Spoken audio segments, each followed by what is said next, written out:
Hello everyone, আসসালামু আলাইকুম। শিমুল আছি আপনাদের সঙ্গে। দরদ দেখে বের হয়েছে আমার একজন ভাই, বগুড়া মধুবন সিনেপ্লেক্স থেকে। ভাই কেমন আছেন? জি, আলহামদুলিল্লাহ ভালো। সিনেমাটা কেমন দেখলেন আসলে? সিনেমা এর আগেও শাকিব খানের সিনেমা দেখেছি, কিন্তু এইরকম সিনেমা আমি এর আগে দেখিনি। সিনেমাটা খুব ভালো লাগছে। আচ্ছা আচ্ছা। আর তাছাড়া অনন্য মামুন এর আগে যে সিনেমা দেখছিলাম, ওনার সিনেমাটা হালকা একটু একটু অন্যরকম থাকে, আদালত সিস্টেমের থাকে। এটাও খুবই ভালো লাগছে সিনেমাটা। মানে এটা দেখে কি মনে হয়েছে? শাকিব খানের যে প্রিয়তমা, তুফান, রাজকুমার আর যে সিনেমাগুলো রিলিজ পেয়েছে, সকল সিনেমাতে আপনি মনে হয় হলে এসে দেখছেন, রাইট? হ্যাঁ, বাট এই দরদটা আসলে কেমন লাগছে আপনার কাছে?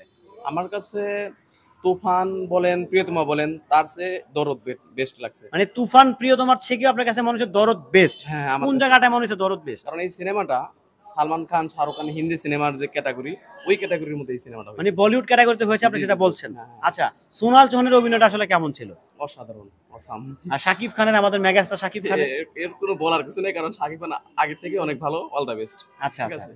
মানে টোটাল গানগুলো মিলিয়ে সবকিছু মিলিয়ে আসলে কেমন সিনেমাটা, আসলে কেমন, মানে দর্শক কিংবা পরিবার নিয়ে দেখার মতো কি সিনেমা এটা?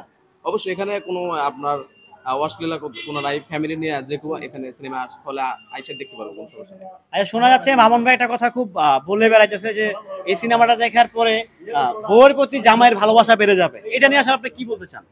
তা অবশ্যই, কারণ এখানে সিনেমার মধ্যে একটা হাজবেন্ড যেভাবে স্ত্রীকে যেভাবে ভালোবাসে, এটা সুন্দরভাবে ফুটে তোলা হয়েছে। আচ্ছা আচ্ছা। তো সবকিছু মিলিয়ে ওভারঅল সিনেমাটা দারুণ ছিল। জি জি জি। শাকিব খানের সিনেমা কতদিন ধরে আপনি দেখেন? আমি ক্লাস 9 থেকে দেখি। ও মাই গড, এখন আপনি কি করতেছেন? এখন অনার্স থার্ড ইয়ার। মাশাআল্লাহ। যাই হোক, শাকিব খানের অনেক বড় একটা ডাইহার্ট ফ্যান। আচ্ছা, আর তাছাড়া আপনার ভিডিও আমি দেখি। থ্যাংক ইউ শিমুল থ্যাংক ভাই ইউ। আপনার হ্যাঁ নাম হ্যাঁ। ঠিক আছে। এখন ঘটনা হচ্ছে, এই দরদ কত দূর যাইতে পারে? এ কি তুফান কিংবা হচ্ছে প্রিয়তমার রেকর্ড ভাঙতে পারে? এটা হ্যাঁ, অবশ্যই ভাঙতে পারে। সিনেমাটা কি দর্শক টানার মতো সিনেমা হয়েছে? একবার যদি আমি বলতেছি, আমি আরেকবার দেখবো। না, আপনি আরেকবার দেখবেন? তা তো অবশ্যই। আচ্ছা, এই সিনেমাটা শুটিং করতে গিয়ে শাকিব খান টানা 18 থেকে 20 ঘন্টা শুটিং করছে। পরিচালক অনন্য মামুন 102 ডিগ্রি জ্বর নিয়ে সিনেমাটা শুট করেছে। তাদের তাদের সম্বন্ধে কি বলতে চান? সিনেমাটা আপনি দেখছেন? তাদেরকে অসাধারণ ধন্যবাদ আমি জানাই, কারণ তারা এত কষ্ট করে সিনেমাটা বানাইছে। তো তাদের কষ্টটা আজকের দিনে সফল হোক, এটা আমি চাই। মানে আর 102 ডিগ্রি জ্বর, 18 ঘন্টা টানা শুটিং, শাকিব খান এবং অনন্য মামুনের এই টানা ইয়াটা কি সফল? হ্যাঁ, সফল সফল হবে ইনশাল্লাহ। সফল হয়েছে না? হ্যাঁ, সফল হয়েছে। মামুন ভাই, আপনি বুঝতে পারছেন? মানে একদম সফল। আপনি আপনার সাকসেস, মেগাস্টারে আপনি নিজেও সাকসেস। মানে একজন ফ্যান বলছে যে আপনার 18 ঘন্টা হার্ড ওয়ার্ক এবং কি মামুন ভাই আপনার 102 ডিগ্রি জ্বর, সাকসেস মানে সফল। আচ্ছা, দিন শেষে শাকিব খানের সিনেমা সবচেয়ে বেশি বাংলাদেশে চলে। রান আউট শাকিব খানের একটা ফ্যান বেস বাংলাদেশে আছে সাকিবিয়ান নামে। তো আপনিও একজন সাকিবিয়ান।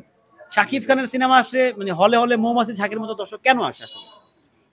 ব্যাপারটা এখন এটা, শাকিব খানকে মানুষের কেন জানি ভালো লাগে, এটা আমি নিজেও জানি না। কারণ অটোমেটিকলি, কারণ শাকিব খানের সিনেমা আসলেই আমি নিজে থেকে দেওয়া হলে আসার জন্য একটা খোঁজ থাকে। টিকিট কি আপনি অগ্রিম কাটছিলেন নাকি হচ্ছে এখানে এসে কাটলেন? এটা আমি টিকিট কাটছি গত সোমবারে কাটছি আমি। হলের ভিতরে সঙ্গে কিছু হাউসফুল ছিল? না, একটা লোকও ছিল না এখানে, শুধু না না না, আপনি যখন সিনেমাটা দেখছেন তখন কি হাউসফুল ও ছিল? তখন তো হ্যাঁ, পুরা সিনেমা হল তো ভর্তি। আচ্ছা আচ্ছা। আমি যখন টিকিট কাটছিলাম তখন তো সিনেমা হলে তো মানুষ ছিল না, মানে তখন তো সবকিছু মিলিয়ে দরদ আপনি বলছেন সফল, শাকিব খান সফল, অনন্য মামুন সফল, সোনাল চৌহান সফল, মানে পুরো দরদ টিমটা সফল। হ্যাঁ, পুরা সবাই সফল হয়েছে। আপনি একটু সবার উদ্দেশ্যে বলেন যে সিনেমাটা কি হলে এসে দেখার মতো সিনেমা কিনা? ঠিক আছে, আপনারা যে কোনো লোক আপনারা ফ্যামিলি নিয়ে এই দরদ সিনেমা দেখতে পারেন, কোনো সমস্যা নেই। কারণ এখানটা সিনেমাটা ফ্যামিলি ড্রামা একটা সিনেমা, খুব সুন্দর সিনেমা, অ্যাকশনে ভরপুর আছে, সবকিছু আছে এভারেজ। আচ্ছা। তো প্রিয় সাকিবিয়ান, আপনারা বুঝতেই পারছেন আসলে ওনার থেকে মানে ইন্টারভিউটা নেওয়ার খুব দরকার হয়ে পড়েছে যে আমি রিভিউটা এই মাত্র আনতে পারতেছি না, কারণ বুঝতেই পারছেন সিনেমাটা আজকে রিলিজ পেয়েছে। সো যদি আমি অনেক কিছু বলে দিই তাহলে খুব সমস্যা। তো সেই জন্য আমি একজন একজন শাকিব খানের ভক্তরই একটা ইন্টারভিউ নিলাম। আশা করি আপনাদের ভালো লাগছে। সবাইকে বলবো, আমি আবারও বলছি, সিনেমা হলে এসে সিনেমা দেখেন। সিনেমা হলে এসে সিনেমা দেখার মজা কিন্তু অন্যরকম। সাউন্ড সিস্টেম, কালার গ্রেডিং যাই বলেন না কেন, সিনেমা হলে এসে অবশ্যই সিনেমাটা উপভোগ করবেন। মামুন ভাই আপনার 102 ডিগ্রি জ্বর সফল, প্রিয় মেগাস্টার আপনার 18 ঘন্টা শুটিংও সফল। যাই হোক, সবাই ভালো থাকবেন, সুস্থ থাকবেন, আমাদের পাশেই থাকবেন। আল্লাহ হাফিজ।